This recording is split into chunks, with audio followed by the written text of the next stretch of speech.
What's up, everybody? Welcome back to the Scratch Agency podcast, hosted by Scratch Agents for Scratch Agents. My name is Stephen Turnbull, founder of T5 Insurance Services in Clinton, New York, and I'm joined by my co-host today, the one and only, you already know, hold your applause, Mr. Sean Fitzgerald, founder of Sound Harbor Insurance in Long Island, New York. Mr. Fitzgerald, how are we doing? Doing amazing. Looking forward to getting Don on the show and talking about some annual planning. I hear Don's got some secret sauce over there, so I want to hear all about it. Listen, Don's got the secret sauce in every category. This is just the one category that we wanted to hit on today. Just for the record, let's just clear the air here before we start, gentlemen. Just for the record, 3-time guest on the Scratch Agency podcast. Before we started recording, ladies and gentlemen, I was challenged on that notion. And so I'd just like to make sure everyone knows episode number 36, number 55. Go back. Number 36, we talked about Don's story. Number 55, we got into the want better, be better, and everything behind that.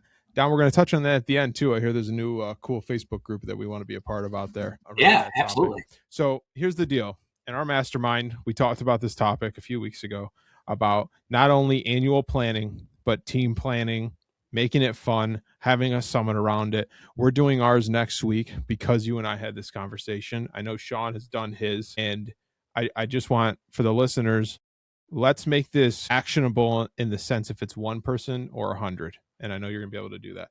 Don, thank you very much for being here. Let's talk annual planning. Awesome. Well, I appreciate both of you guys. I enjoy our conversations both on and off the air. I'm glad not all of it is taped because not all of it needs to be shared. Amen to that. So let's talk in general, like where do we start and what's the objective? I think there's a lot of annual planning conversations. There could be annual planning for yourself as the owner. There could be annual planning in your personal lives, whatever it might be. But this is specific about how do we get the team involved to what we want to do in the coming new year. So where do we start with that conversation? So from my standpoint, I think it's really important to be intentional about your planning and make it a manageable process that you can actually execute. Because I think we have visions of where we want to get to. And when you talk with me, obviously, I'm always talking about long-term visions. I'll ask you where you're going to be in 20 years. And that's such a hard thing to fathom. But it should be the direction you're pointing to for everything that you're doing. And each year, we should get a step closer to that. But on a year-to-year basis, we want to have specific goals that we're going to attack. And like for our agency, last year was a relationships matter year. So we brand each year. And I can go through some of the previous brands, but it was our theme for the year. It was everything we did was intentionally building those relationships between referral partners, agency relationships with carriers, customer relationships, and anything else that we could think of. We were trying to make sure we're intentional about it.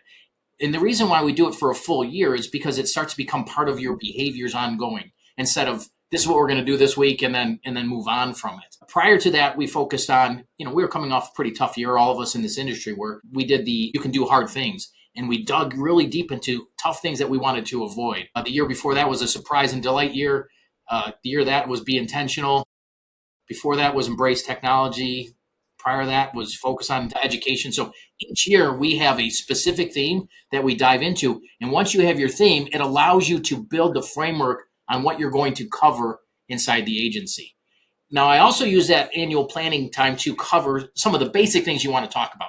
The housekeeping things, some of the frustrations that you might have, fighting over the thermostat or keeping food in the fridge, et cetera. I mean, you have to deal with some of these things. It's part of building a culture as you treat these things as important and make sure that everyone's on the same page.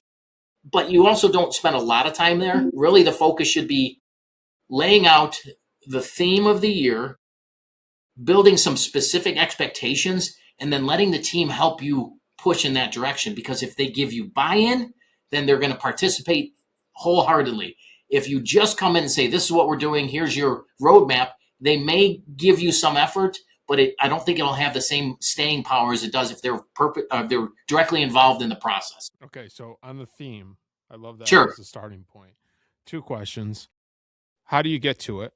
Is Don bringing that forward, or is that a group discussion? Number 1. Number 2, is the idea behind that is this is something we're focusing on for this year, and we're always going to bring this with us for the years after that, but this is the focus for this year. We're going to make this a habit, and then we're going to learn a new one next year and keep going down the line that way. Sure, sure. So first, I struggle with the word habit because I think a habit is something that happens to us unintentionally. It's behaviors that are formed without our intent. It's to me, it's more of behavior that we this is how we're going to operate from here on out. I don't know that we can actually make it a habit. And the best way to measure if it's habitual is can you quit it easily, right? Because habits are hard to quit, and these other behaviors are easy. Like I just stop doing it and I don't go back to the gym or whatever it is. But yes, we want to make sure that when we create a theme, we spend a year of focus and energy, and then it should continue on in perpetuity, right? We're not going to stop doing hard things. We're not going to stop being intentional, but we spent a whole year of talking about this personally and professionally to ensure that this is how we're going to operate moving forward. And when you ask where does the theme come from, it has to come from you. You are the leader. You have to look at what do you see as your future?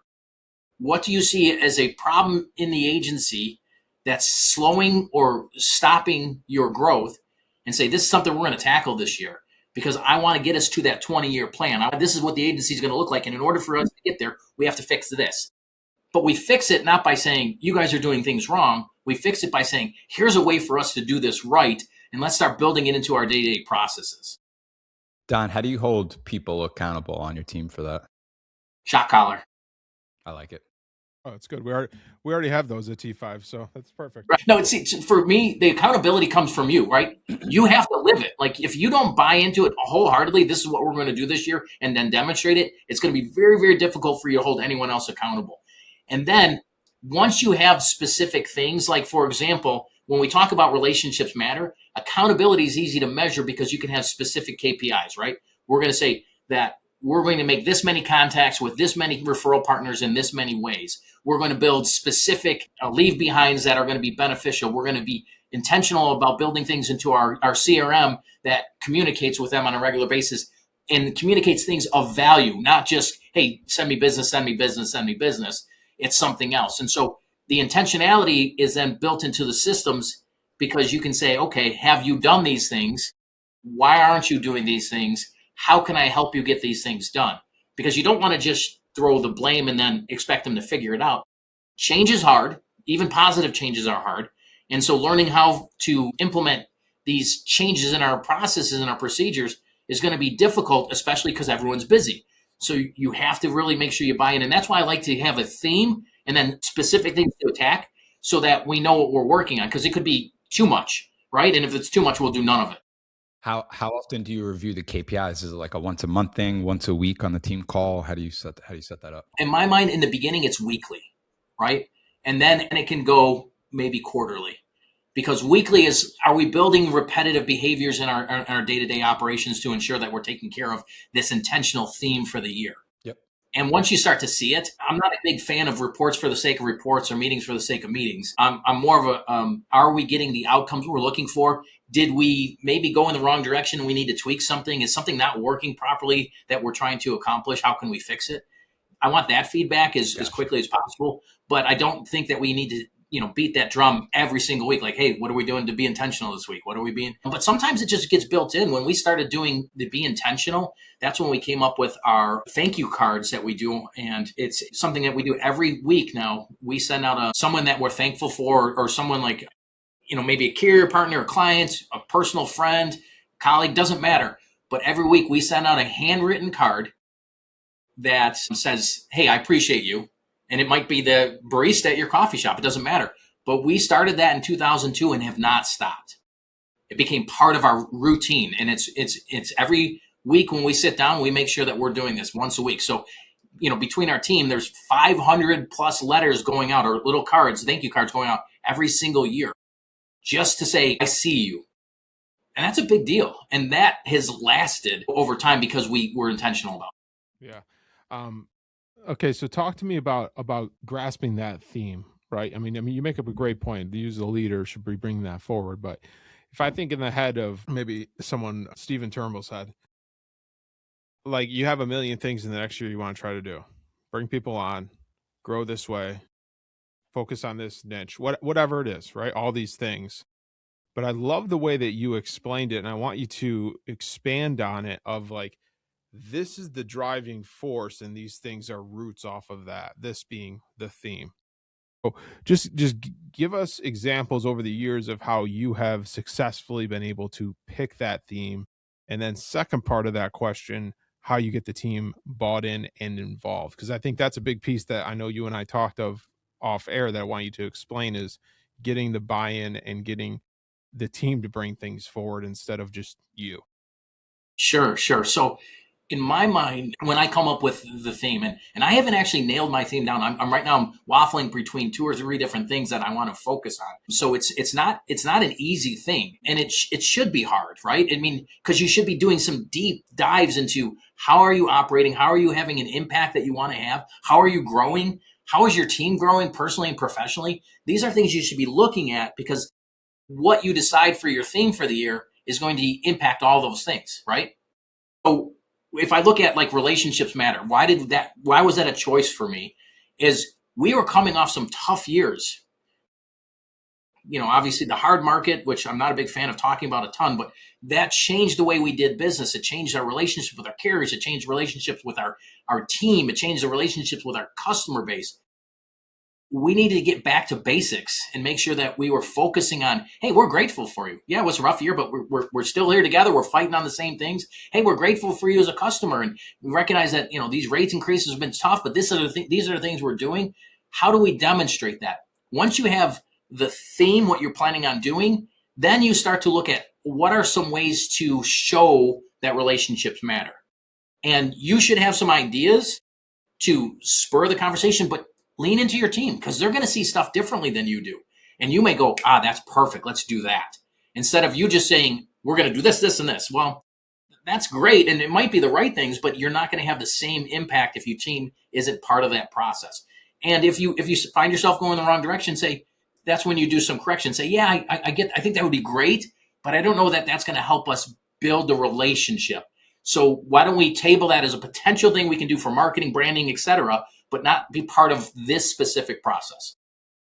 Yeah, that's spot on. I feel like that, and I took this from you, Don. I talked to T5 offline about this as well. And when we were picking the theme for Sound Harbor, we came up with Lead the Coast for 2026 because our goal is 5% market share of Long Island property market. All right. And it just fits in. And you guys know, because we talk offline all the time about it, we're trying to write new policies. We're trying to write more business, and we have specific goals in place for that. So we're just, to Don's point, it ties into the overall objective. And on top of that, it's something that is a little motivational and inspirational and can help get the team behind it. You know what I mean? It's not write more policies, something like boring, and that it's not really motivational, So to Don's point, I think make sure it ties into the big pic. That could be, it ties into a short-term and a long-term goal, and it's also motivational. Well, and I think that, Stephen, you asked, like, how do you get buy-in from the team? Once you come up with a theme and you start doing things, then you start branding it. Like when it was Be Intentional, we got stickers and we put them everywhere, right? When it was, when we created our unified purpose, which is we love helping people, we branded it. There's signs everywhere. It's on every communication, internal communication. We change our email signatures, which I hope you guys are doing on a regular basis to keep them fresh and paying attention to them. But it doesn't take a long time to do that. But we tie it into the brand, right? We tie it into the theme of that year. And so that it creates some opportunities. And then you talk about it. You lead with it saying, this is how I was, this is what I was trying to do this week to ensure that relationship matter. And I reached out to every carrier before they came to us about, our growth opportunities and et cetera, and said, hey, how can we grow with you guys? What can we do? And they were shocked that we were asking them instead of them asking us, which to me seems kind of crazy because you would think everybody would want to do that. But that's not how we approach it. We sit back and wait for them to come and we just do our jobs. That was a change in the dynamic, and it changed the way we interacted with them. So there's ways for us to do this. And then once we start thinking about the theme, we start seeing quite a few ways to put it into place every single day. Don, where do people go wrong with this? What have you seen with agents you've worked with or peers, colleagues, or even yourself in your own experience over the years of some advice you could share around the annual planning discussion? I think when you're building your annual plan, because there's a lot more to the annual planning, obviously, this is just a piece of it. I think it creates the framework from which you operate, but we talk about a lot of different things, how we're going to change marketing strategies, branding, any technology changes. We talk about all these other things, and I can go into a deeper dive on those things if you care to. But one of the things I'd say where people go wrong is, one, they build something too big, which they cannot measure and maintain, right? So we're going to change everything. Well, if you try and change everything, most likely you're going to change nothing. And that's unfortunate because you lost an opportunity to grow. The other thing is, if your theme doesn't fit your culture, it's probably not going to work. And if your culture is the problem, then your theme should start helping you build the culture you're looking for, right? I don't think you can do the theme that supports a culture that's not there and expect it to grow from it. But you can create culture through creating themes. Like when we first started doing this, we love helping people was the framework for everything we're going to do from here on out. That's our unified purpose. It's why we're here. We got a mission. Obviously, we have a vision, but more importantly, we have a unified purpose. And so everything can be tied back to that. Loving helping people is easy to demonstrate in every interaction you have, even when you're telling someone you can't help them and go find someone else to quote the insurance for them. Still help them. You can give them a phone number. That's still helping. That's demonstrating that unified purpose, and that creates the culture. From there, when your team starts to buy into those things, you can create themes that they're going to readily adapt to. If you're a highly technical agency and you don't have a lot of touch points with customers, creating a touchy-feely theme is not probably going to work, right? Because they're not going to know how to do it. If you're not a technical agency but you want to get there, creating a theme that makes you be technical isn't going to work. Creating opportunities for you to be technical throughout the year so that you can achieve that in the future is possible. Yeah. Take us to that day. Let's dive into that before we wrap up, of just what does that meeting look like? What does that planning session look like? All right. So I'll give you the whole spiel so you know exactly how I look at these things. First, you already know a meeting without food should be an email, right? Correct. So we're going to eat. They're going to walk in and they're going to have all the snacks, their favorite snacks. How do I know their favorite snacks? Because I keep track of that. We have a log of all the favorite food they like to eat, all the favorite candies they have, all the favorite, adult beverages, regular. Like I know all these things because I ask them and then we update them. And so we have that stuff there. Everyone has their favorite candy. There's a candy dish on a table with all their favorite candies in there, right? These are parts of the meeting. We have lunch brought in and, that's already planned in advance. So and none of the team has to help with any of this stuff. This is on you. And if you can't do it yourself, bring someone else because your team should just be excited about attending. Don't make them responsible for things on a day that you really want to get the best output from them. Great. And then there's an agenda and it should be out, it should be very clear what the agenda is. So we start with our 2005 year in review. We'll talk about where we just came from. Then we'll cover some housekeeping items, the kind of the necessary but probably not fun things to talk about, but just as reminders and casual. Then we'll start talking about the 2026 ideas and plans, and they've already been told the theme. So then we start talk about what these things are going to look like. We'll have a working lunch. There's breaks built in. This is a no phone zone. All the phones go right into my office. They're not allowed to have them. I don't want any distractions. We have, we let the families know that there's an emergency call that they can make. And if they need to, they can do that. But other than that, we don't want any kind of distractions because we want full engagement. And let's face it, phones are easily distracting to us, even if we don't want them to be. We will go through a variety of things or things that we talk about. So we'll talk about personal brand. I think it's a big deal for us to revisit this on an annual basis to ensure that they're building their personal brand. People buy from people. They don't buy from agencies or insurance companies. They buy from people. And so we want that to be part of our authentic process. I'll focus on the distractions, why we're not managing our time well. And I'm a big proponent of once we get more efficient, I give some of that time back. So my team knows that if I say, let's do some of these things, they're doing it so they can either keep the bonus time that I've given them, closing early on Fridays, or maybe get a better outcome closing even earlier on Fridays, which is ultimately one of my goals. I talk a lot about mindset. We talk about our task reviews. Remember the terminate, automate, delegate, and accelerate, right? Are there things you should stop doing? Are there eliminate things you should stop doing? Automate, can you use technology to do them? Delegate, can you get someone else to do them inside the office or outside the office? And then accelerate. Get really, really good at the tasks you have to do.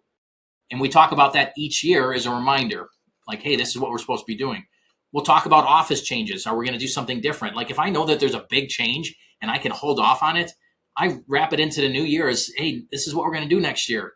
And so they can get excited about it instead of just saying, hey, by the way, we can't do this anymore. We're not going to use this tech anymore. It's part of our building into a new year.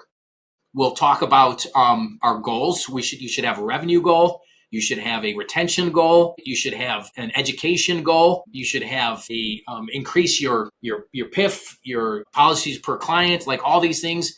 These are things that you should actually be talking about so that you know when later on down the year we're saying, hey, we're going to do this differently. This is to help us achieve these new goals that we have set for the year. And then I really talk a lot about building personal and professional goals for each individual. If they're trying to, get a new car, buy a house, lose weight, run a marathon, whatever, I want to know about these things so I can check in and be supportive of these things throughout the year. And if I don't know and I pick it up casually, I might not remember, and then I might not do the rah-rah that I feel I'm supposed to do. That's part of the culture, right? Making sure that they know I actually care about them, and I do. But I don't want to care about them like, taking notes. I want to care about them because I'm fully engaged in what they're trying to accomplish, and they shared it with me saying, this is important to me, and I'm going to show that it's important as well. We'll talk obviously about our technology. We'll revisit any of our agency standards, right? Each year we've looked at things that become hard stops. And I look back at some of them like, we used to take cash in the office years ago. Hard stop, no more cash. Here's a way for everyone to deal with this process. And we start looking at these things. If someone will give us an email, it became a hard stop. That was a hard one for people because people were reluctant to share the information. I'm like, I'm sorry, that's how we do business. If they won't share it, they're not our ideal client. Move on. So we'll talk about those. We'll redefine our ideal clients. I think that's something you should retool each year to make sure that you might have an ideal client, but if you never get one of those, then that's not really your ideal client. So revisit it, talk about it, and then start talking about your referral partners engagement. I think each year we should revisit like how did we do, and can we do better, or can we do something else? I mean, there's so many people in this industry that are willing to share their insight and knowledge of how to engage with referral partners. Talk to them and they will give you ideas. And you're like, oh, that's perfect. I can use that here. Not everyone will work, but some of them will work. And then we will talk about marketing and branding, as I talked about, and any kind of special events or anything that we want to do that would be different. So I think that covers the entire framework of what our day is. And it's a full day, like it's a work session. We're getting work done, but we're trying to make sure that we're keeping it upbeat, fun. I'm not a big fan of, doing PowerPoints the entire time, but I will have some PowerPoint, obviously, just to cover some things. I want to get as much feedback as possible, which is hard for me because I'm a talker. You guys know this. I got to sit back a little bit and let them share what they see and what potentials they see that maybe I'm missing, because they have insights that are far beyond my ability. And that's stronger together, right? That's the whole point of Better Together. We have a whole team of people that are smart. I need to let them be smart instead of just trying to, do what Don says. We got to wrap this up for time, but I want to say two things. Three things. One is definitely rewind this because there's so much good in there in that agenda. I mean, you blew through that for the sake of time, but there's a ton in there of things that you're not going to think of until you think of them that you want to be planning for ahead of time, right? The other thing is, even if it's just you, do this with yourself. Yes. Even if it's just you, do this with yourself. If you are still just a one-man shop, there's no reason to set the agenda and have these conversations with yourself, frankly. And Sean, we've talked how many times on the podcast of acting bigger than you are, not in the cocky sense, but in the sense of preparing and 100%. Setting this up, that this is what we're doing every year, even if it's me for the next 3 years, whatever that is, this is what we're doing. I just think that's I'll share this. 2 years ago, no, it was last year, my wife and I, we did a session. We're doing it in a couple of weeks. It could be after the new year, but whatever. But we found an Airbnb 2 hours away, somewhere random, and did like a life plan day. And we did that. And then in the afternoon, we did that in the morning. Then in the afternoon, she went to a local spa and I did it all about the business. And I still have the notes, and like to this day, I still refer back to the notes. I still refer back to those things and the guiding light. And I'm just saying that because I know that there's people out there that it's maybe them and a new VE, or maybe just them. And they're like, oh, this is cool. I'll do this someday. No, start now. Start the habit now of doing it. I'm sorry, Don. Start the behavior now of doing this every year, even if it's just you. Don, we got to wrap it up for time, but I want you to tell us about this really cool new Facebook group that I was just thankfully invited to be a part of, and share what's going on with that. Sure. So I've been trying to figure out how to consolidate a lot of the efforts that I have both in the industry as well as my consulting and other businesses. And so the Want Better, Be Better brand is something that I've been working on for a number of years, and everything is slowly coalescing into that. So I have a lot of trainings in the industry that are called basically better sales, better marketing, better branding, etc. And I do better time management, and they're all wrapped up in this. So this group is built of other like-minded professionals that are going to be in this space, and they're going to get quicker access to all these trainings. At this point, free access to all these trainings. At some point, maybe that will change. It depends on where I decide to take it. But ultimately, I want to make sure that the people that are getting the message want the message instead of just putting it out on my Facebook. So my friends that have nothing to do with any of the things I'm talking about are being spammed with this. I wanted to create something that allowed me to present this information in a meaningful way and get it in front of the people that actually might find it useful. And then allow these other people that are in there to share their knowledge, insight, and value to the group as a whole. So we have that whole, iron sharpens iron kind of mentality. We're all going to continue to push each other to be better. I love it. What is it? Want Better, Be Better. That's the name. Yeah, it's Want Better, Be Better. Nice and easy to find. Still waiting for my invite, Don. I sent you twice, man. I sent you twice. I feel like you just don't want to be part of my group. Whoa. The vetting committee meets every other Tuesday. We haven't met. There you go. We got to be careful who we let into this. Don, thank you for. Like you should be a shoo-in. Thank you for the time and the insight. This is definitely absolutely. You want to rewind and listen to and take some actionable notes like I did myself as I'm getting ready for ours next week. And I just appreciate your time and your friendship and everything you've done for us. So thanks for being here for the third time, Don. 3-time guest on the Scratch Agency Podcast. Everybody, that's another episode of the Scratch Agency Podcast. Thanks for joining us. Do us a favor, like the show, share the show, and subscribe. Most importantly, remember to dig down deep, believe in yourself, in your own future. We'll see you next week. Take care.